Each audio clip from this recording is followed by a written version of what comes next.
Welcome to the Build Your Private Practice podcast, a space for Canadian therapists who want to support others, make an impact, and build a sustainable practice that works for them too.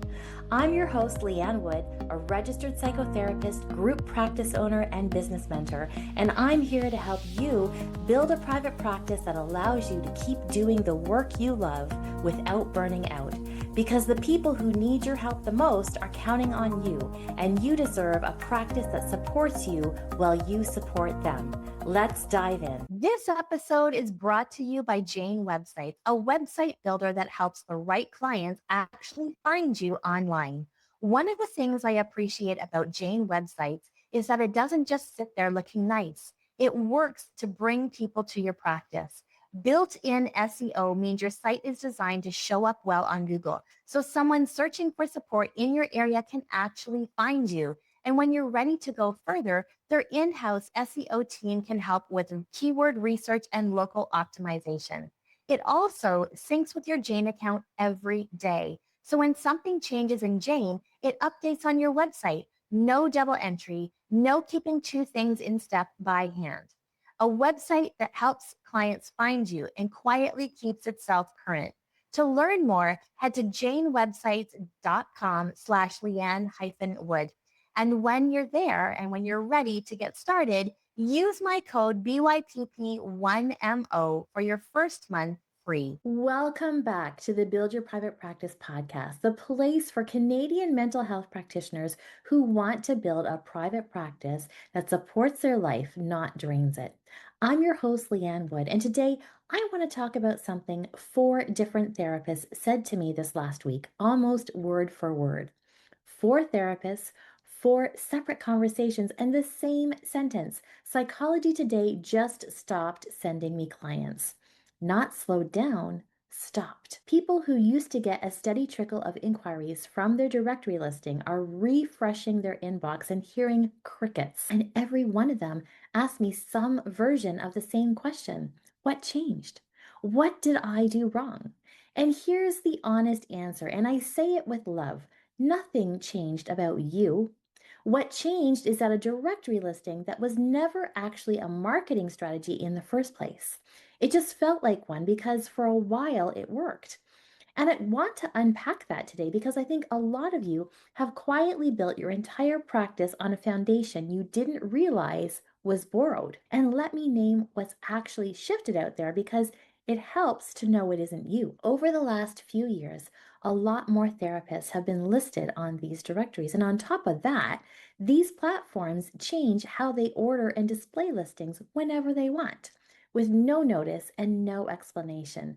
So the ground under a directory-based practice is always shifting and you have no say in it. When your inquiries dropped, you didn't get worse. The list just got more crowded and the rules changed underneath you, which is exactly why you don't want your practice's survival tied to it. So let me explain what a directory actually does. A directory, Psychology Today, or any of them, makes you findable. And that's the whole job. Someone types in their city and anxiety therapist, and a list comes up, and maybe you are on it. And that is genuinely useful, but findable and chosen are 2 completely different things. And the gap between them is where your practice actually lives or dies. Think about it from the other side. A person in pain working up the courage to reach out for the first time opens that directory and sees 40 faces, 40 therapists who all more or less say the same things. I provide a warm, non-judgmental space. I work with anxiety, depression, and life transitions. I use a client-centered approach. All true, all lovely, and all completely interchangeable.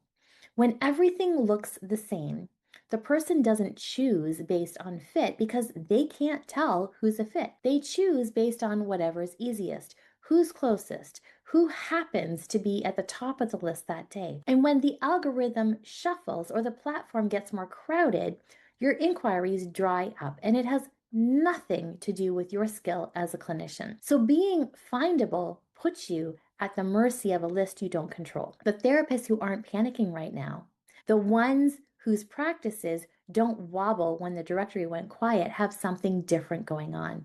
because they're not just findable, they're chosen. And there are really only two things that make someone chosen instead of interchangeable. And so I want to talk about both of them. The first is referral relationships, real, human, two-way relationships with the people who are in a position to send you clients.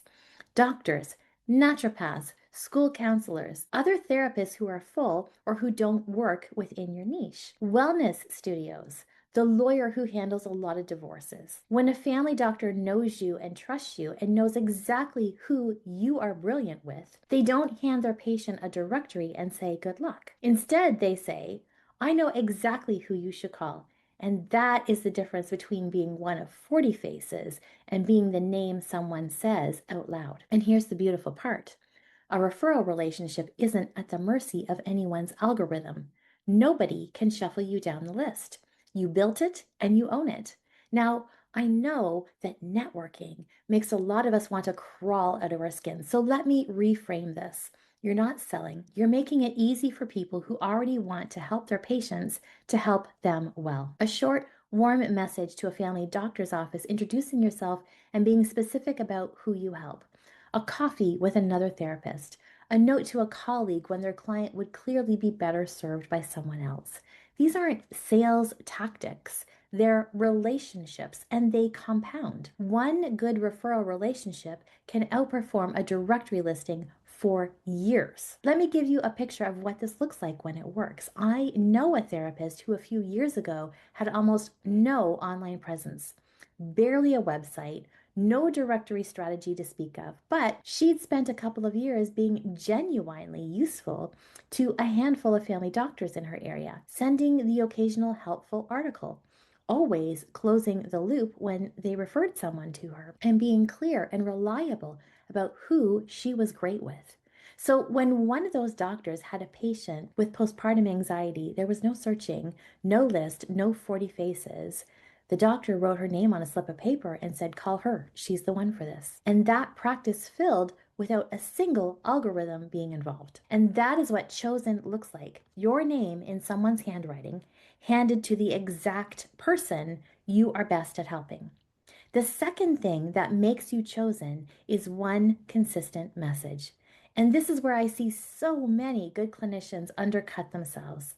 When you try to be attractive to everyone, I work with anxiety and depression and couples and teens and trauma and grief and life transitions. You become for no one in particular. Nobody reads that and thinks, oh, that's me. But when you say one clear thing over and over in the same voice to the same kind of person, that person feels it. I help new moms who feel like they've lost themselves. Or I work with high achievers whose anxiety is quietly running the show. Someone reads those and feels understood before they've even booked. And that is what gets chosen. Consistency here is the piece that people miss. It's not enough to say your one thing once, buried on the about page of your website. Chosen comes from repetition. The same message on your website in the way you introduce yourself in whatever content you put out, in what you tell that family doctor. When a referral source has heard you describe who you help 3 or 4 times, they can repeat it for you. And now they're marketing for you in the exact words you'd want them to use. So let me connect the two because they're really one thing. A clear, consistent message is what makes your referral relationships work. When you're specific about who you help, the family doctor or other professional knows exactly which patient to think of. When you're vague, they can't place you, so they don't. The message and the relationships aren't two separate strategies, they are the same strategy. You become known for something specific to specific people who can send you specific clients. And I know the fear that comes up the second I say pick one person because it comes up for everyone. If I get that specific, won't I turn away all the people who don't fit? But here's what actually happens. You don't stop being able to help the other people. You just stop being invisible to the ones you help the best. A specific message doesn't shrink your practice. It gives the right person a reason to choose you out of 40. And it gives your referral sources the exact words they need to describe you. Vague may feel safe, but vague is precisely what went quiet when the directory went quiet. Specific is what gets chosen. And here's a small thing you can do this week, even with the directory you already have. Most listings are wasted because they open with credentials and modalities, the stuff that reads the same across all 40 profiles. Rewrite just the first 2 lines of yours to speak directly to your one person and the thing they're actually feeling. Not, I'm a registered psychotherapist offering CBT and mindfulness-based approaches, but something more like, if you're the person everyone else leans on and you're quietly exhausted underneath it, I help people like you put themselves back on the list. Even inside a directory you don't control, a specific human message is what turns Findable into chosen. Now, I'm not telling you to delete your directory listing. Please keep it. Findable is fine. Findable is a perfectly good front door. The mistake is thinking the front door is the house. A directory should be one small piece of a practice that's held up by relationships and a clear message, not the single thread everything hangs from. Because if one platform going quiet can empty your calendar, that was never a marketing strategy. That was rental. And it's time to own the thing instead. So here's your one move this week, and I want you to write it down in one sentence. The single kind of person you most want to help.